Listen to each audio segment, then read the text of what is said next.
people are pushed to get married, they can adjust in language because they have learned the same language. They can adjust in the dresses because they know each other, wearing good dresses in society. But they can hardly understand that sexual relationship because nobody teaches them.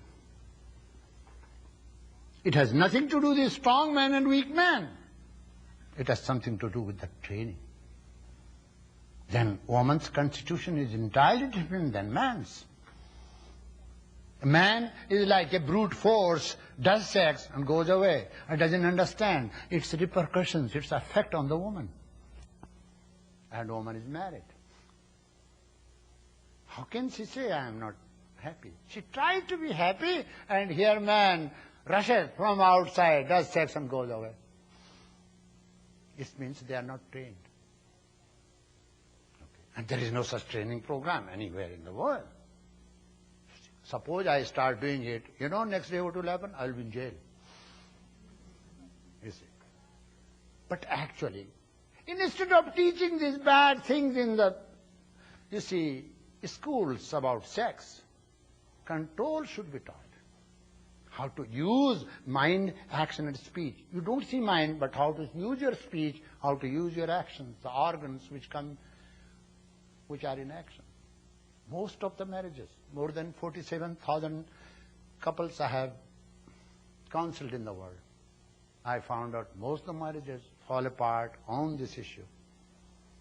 See, I have never seen a man getting married to a woman not for sex. Not met a single couple who said, okay, let's not do sex, yet get married. It means sex is a prominent part between the two. And if that performance is not right, there will be disaster. Mental problems, many diseases, many dissatisfactions which are not spoken because our society does not allow you to speak such a thing. And you cannot talk to anybody, you cannot give your confidence to anybody. Many times you think that what people will think about me, I should not say such a thing. And this becomes a source of diseases for which there is no treatment. So brahmacharya means wife and husband should learn not to divert their mind here and there, because if a man goes with two women, he can adjust that. But he cannot love his wife. He can do sex in a brutal way, animal way, but he cannot love. Here in human being, sex comes later, love comes first. Why? Now I'm going to tell you something. When you eat food, you are feeding your body first. And then it will affect your mind later on. But when you do sex, it will come in your mind first and then go through your body. Vast difference.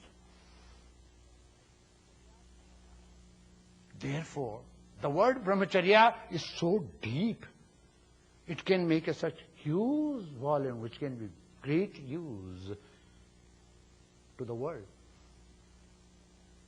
I got a scripture in the library of Ramnagar, Avastaji, written by Dev Swami on this subject, who never got married and who was brahmachari, who never saw a woman in his life. He had no tongue by birth, and he became a great Swami. He wrote that scripture. It took me 6 months to study that scripture. Still it is not published. It's still in the archive of Ramnagar, opposite Banaras, Kashi, that scripture. When a Swami says, I am concerned about the world, I am concerned about the people. Everyone eats, but nobody knows how to eat. Everyone wants to sleep and sleep, but nobody knows how to sleep. Everyone wants to do sex, but nobody knows how to. This basic training, which is very important for human survival, for the growth of humanity, is not imparted anywhere. Oh, what a chaos in the world. And This is truth, you see. Even most civilized people, you see, they don't discuss this matter. This is considered to be something very bad for our culture. I think when an age comes, everyone should know and should have such control so that family life is happy. You see. Anyway, in the world, brahmacharya can be practiced if a man and woman learn to adjust and have control, learn to enjoy each other, learn to satisfy each other, learn to understand each other's habit patterns, and thus live in the world. In the monasteries, there is no such thing like woman. And if women's monastery, there is nothing like man. So they are taught a method where the Shakti that has got external trend flows upwards, recirculated in the body, and that is why you will find two types of yogis. I am speaking for Dr. Hosti. One type of yogi will be like Shankaracharya, very gentle, like a beautiful girl. Extraordinarily beautiful. Gentle, beautiful. And another is like Dayananda, very strong. Once in Jaipur, 4 horses, buggy, he stopped just doing like this. And they did not know what has happened.